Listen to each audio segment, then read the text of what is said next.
ஏதாவது எந்த பிரச்சனையாக இருந்தாலும் அதை பாசிட்டிவாக பார்க்க ஆரம்பிச்சிட்டாலே உங்களுக்கு வாழ்க்கை மகிழ்ச்சியாக போயிடும். உண்மையிலே சார் சில பேர் சொல்லுவான் சார், ஆராய்ச்சிக்காரங்க, அவங்களுக்கு வேறு வேலை இல்லை. இந்த மூளை இருக்குல்ல, உங்களை யாராவது புண்படுத்தி இருந்தால் அவர்களை மன்னிக்க உங்களுடைய மூளை 8 மாதங்கள் எடுத்துக்கொள்கிறது. அதாவது அவங்கள மன்னிக்கிறதுக்கு நம்ம மூளை 8 மாதம் எடுத்துக்கொள்கிறது. 6 மாதத்துலேருந்து 8 மாதம். இதுக்கு அவனுக்கு 2 வருஷம் ஆராய்ச்சி பண்ணியிருக்கானுங்க.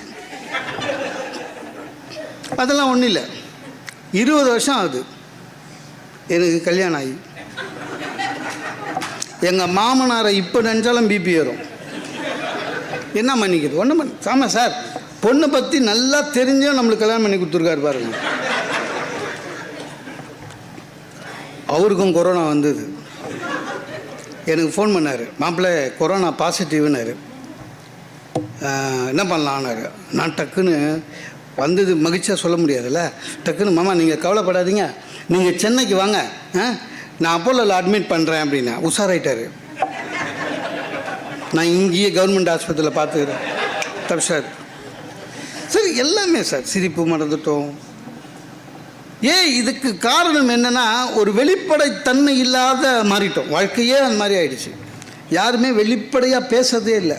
ஒய்ஃபுக்கிட்ட பேசும்போது மறைக்கிறோம், ஹஸ்பண்ட்கிட்ட பேசும்போது மறைக்கிறோம். எதை சொல்லலாம் இவங்கக்கிட்ட, ஒரு நல்ல நண்பராக கூட எது வரையும் சொல்லலான்னு மனசுக்குள்ளேயே ஒரு லைன் போடுறோம். ரொம்ப கஷ்டம் வாழ்க்கை. அந்த மாதிரி சாதாரண விஷயத்துக்கு கூட வெளிப்படையாக சொல்லணும். அப்படி சார் போன வருஷம் பார்த்ததோட இந்த வருஷம் இழைச்சிருக்கான். என்ன சுகர் இருக்கா அப்படின்னு கேட்டால் ஆமான்னு சொல்லு. என்ன கேஸாக போட போகிறாங்க? அது என்ன பெரிய வியாதியா? சுகர் எல்லாருக்கும் தான் வருது. ஆக்சுவலாக இந்தியா நம்பர் 1 இருக்குது வேர்ல்டில். இன்றைக்கி உனக்கு நாளைக்கு எனக்கு கண்டிப்பாக வரும். சொல்ல மாட்டான் சார். சுகர் இல்லை, பார்டர். ஆனால் டை பார்டர்னால் இருக்குதுன்னு அர்த்தம். அது என்ன பெரிய பார்டர்? என்னமோ இந்தியா பாகிஸ்தான் பார்டர் மாதிரி இருக்குதுன்னு சொல்லிட்டு போ சார். கண்ணெதற்கு இருக்குது தெரியல சார், தடவுறான். கண்ணில் ஏதாவது ப்ராப்ளம் ஆனா லைட்டாக. டெய் லைட்டிலே உனக்கு தெரியலடா, என்ன லைட்டான்ற. இந்த குடிக்கிறவங்கள பார்த்துருக்கீங்களா? குடிப்பீங்களா? எஸ்ன்னு சொல்லு, நோ சொல்லு. குடியா? சிச்சே, பார்த்து பீர் குடிப்பேன். பீரும் ஆல்கஹால் தான். அதோட இந்த வெஜிடேரியன்லேயே சார், நான் வெஜிடேரியனை பார்த்தா கொஞ்சம் கேவலமாக பார்ப்பாங்க. பார்த்துக்கிறீங்களா? நான்வெஜ்ஜா நீங்கள்?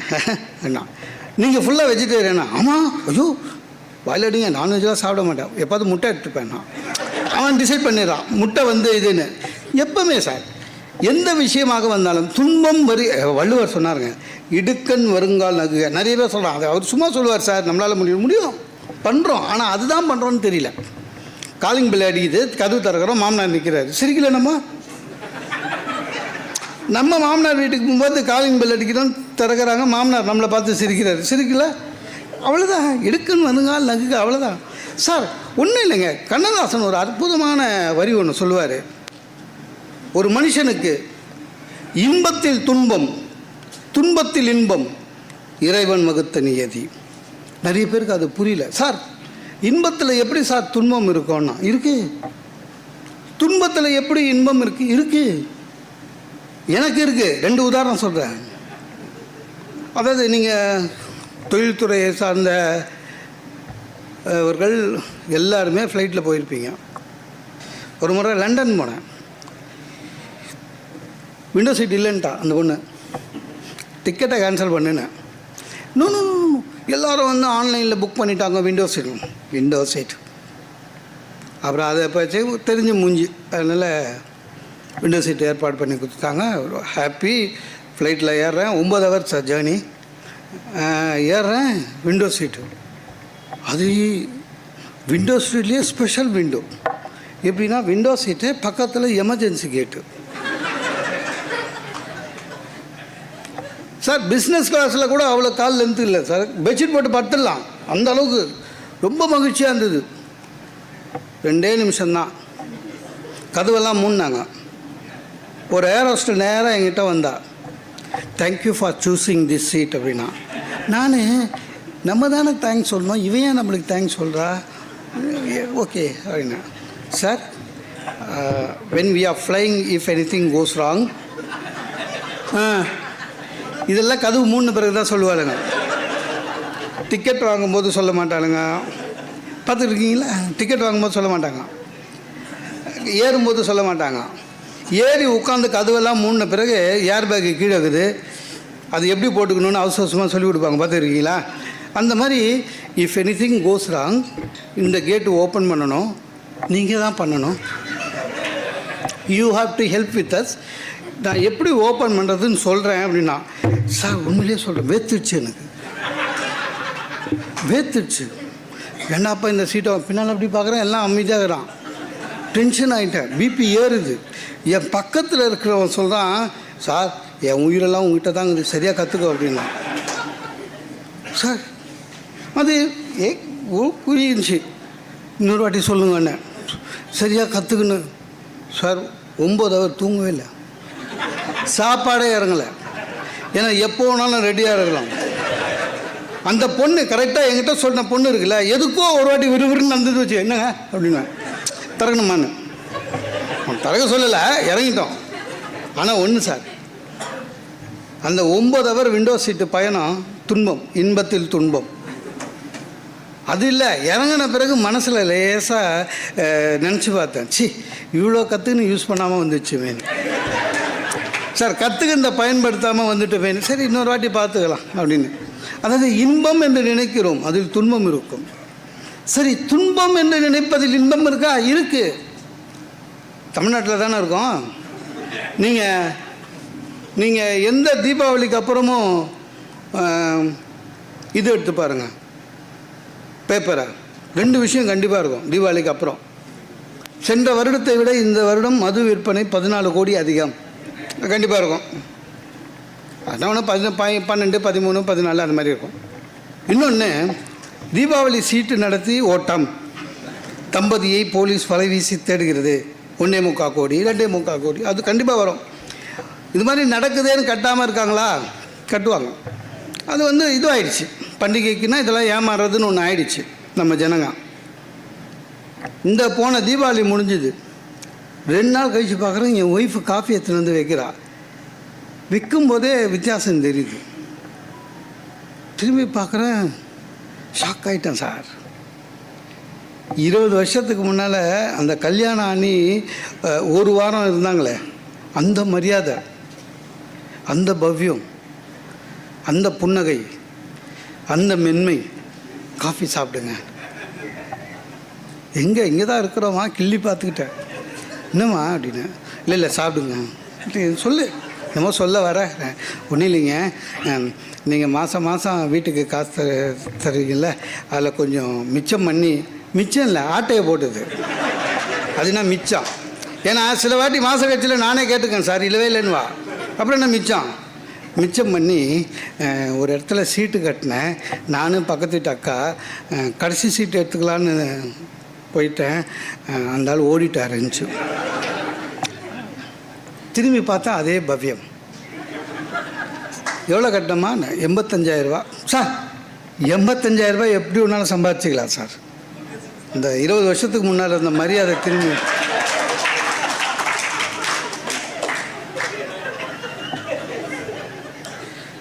புதையல் கிடச்ச மாதிரி சார். இனிமேல் பார்க்க முடியுமா இந்த மாதிரி? 85,000 ஒரு பணமா? அவ்வளோ பவ்யம், அவ்வளோ பவ்யம். என்கிட்ட மட்டும் இல்லை சார், எங்கள் அம்மாக்கிட்டேயும் பவ்யம். இது 85,000 ரூபா தான், வெறும் 85,000 ரூபா. எவ்வளோ செலவு பண்ணுறோம். அப்புறம் அப்படின்னா கொஞ்சம் தைரியமாக குரல் உயர்த்தி அப்புறம் அப்படின்னா, இல்லை அந்த அக்கா வீட்டுக்காரர் கமிஷனர் ஆஃபீஸ் போய்ட்டு கம்ப்ளைண்ட் கொடுத்துருக்காரு, நீங்களும் போய் கொடுங்க. கொடுக்குறேன். போனால் நம்மளை மாதிரி பலியாடுங்க நிறைய இருக்குது, பெரிய கியூ நிற்குது. கியூவில் நின்றுந்தேன். ஒரு ஏசி வந்தார், அசிஸ்டன்ட் கமிஷனர். அவருக்கு என்ன தெரியும், சார் என்ன சார் நீங்கள் க்யூவில் நிற்கிறீங்கன்னாரு. நீங்கள் கொடுவா அப்படின்னாரு. நான் இல்லை சார் எங்கள் ஒய்ஃபு அப்படின்னா. என்ன சார் நீங்கள் ஒய்ஃபை கண்ட்ரோலில் வச்சுக்குவானா அப்படின்னாரு. அவர் என்னமோ அவங்க ஒய்ஃபை கண்ட்ரோலில் வச்சுக்கிற மாதிரி. யார் வீட்டில் கண்ட்ரோலில் இருக்கு? சும்மாவில் தான் சொல்லிக்கிறோம் சார். 85,000 ரூபா போனது துன்பம். ஆனால் பழைய 20 வருஷத்துக்கு இருந்த மரியாதை வந்தது பாரு, அது இன்பம். அதனால தான் இன்பத்தில் துன்பம், துன்பத்தில் இன்பம், இறைவன் வகுத்த நியதின்னு கண்ணதாசன் உண்மையான வாழ்க்கை தத்துவம். அதே மாதிரி மற்றவர்கள் பேச்சு எப்போவுமே நம்ம எடுத்துக்கிறது நம்மளோட விருப்பத்துப்படி. நிறைய பேருக்கு மற்றவங்க ஏதாவது சொல்லுவாங்க சார், அதே டென்ஷன் சொல்லட்டங்க. நிறைய பேர் நம்ம அப்செட் ஆகிறதுக்காகவே சொல்லுவான். நிறைய பேர் அப்படியே சுற்றின்னு இருக்கிறான். எதை சொன்னால் இவன் அப்செட் ஆவான்னு நினச்சி சுற்றின்னு இருக்கான். நீங்கள் நம்ப மாட்டீங்க. அதாவதுங்க, 2வது டோஸ் போட்டுக்கிட்டு காலையில் சாயங்காலம் வீட்டுக்கு வெளில வந்து நிற்கிறேன். பக்கத்து வீட்டுக்காரன் கேட்குறான், என்ன காலைல 2வது டோஸ் போட்டிங்களா? ஆமாங்க போட்டுக்கிறேன். ஜுரம் வந்ததா அப்படின்னா, எனக்கு முதல் டோஸ் போடும்போதே வரல, 2வது டோஸ் போடும்போது வரல. வரலீங்க, வரலையா? வரணுங்க அப்படின்றான். ஏண்ண செக் பண்ணிங்களா? இப்போ அதுலேயும் டூப்ளிகேட் வந்துச்சுன்னா. சார் நம்ப மாட்டேங்க சார், ஜுரம் வரணுன்னே பிள்ளையார்கிட்ட வேணுனேன். ஏன்னா நம்மளை குழப்பி விட்டு போயிட்டான். சில பேர் குழப்பி விடுறதுல தெளிவாக இருப்பானுங்க சார். உங்களுக்கு கேள்வி கேட்டே சாவடிக்கிறதுக்கு நிறைய பேர் இருக்கான். கோயிலுக்கு சும்மா இருக்கிற நாளில், மீட்டிங் இல்லாத நாளில் கோயிலுக்கு போவேன். என்னோடய ஃப்ரெண்டு கோயில், என்ன அடிக்கடி கோயிலுக்கு வர, ஏதாவது பிரச்சனையா அப்படின்றான். அவன் பாருங்க, கோயிலுக்கு போகிறதே பிரச்சனைனா தான் போவோன்னு நினச்சினுக்கிறான். ஏதாவது பிரச்சனையான்னு. சிச்சி இல்லைடா, மீட்டிங்கில் ஃப்ரீயாக இருந்தேன் அதனால் வந்தேன்னு. டெய்லி கீழே வராத அப்படின்னா, ஏண்டா கோயிலுக்கு வராதுன்னு யாராவது சொல்லுவாங்க. வராத, அவ்வளோ உன் நல்லதுக்கு தான் சொல்கிறேன் அப்படின்னா. ஏண்டாண்ணே? அப்படி இல்லைடா, இப்போ எல்லா கோயிலையும் சிசிடிவி கேமரா வச்சுருக்கான்.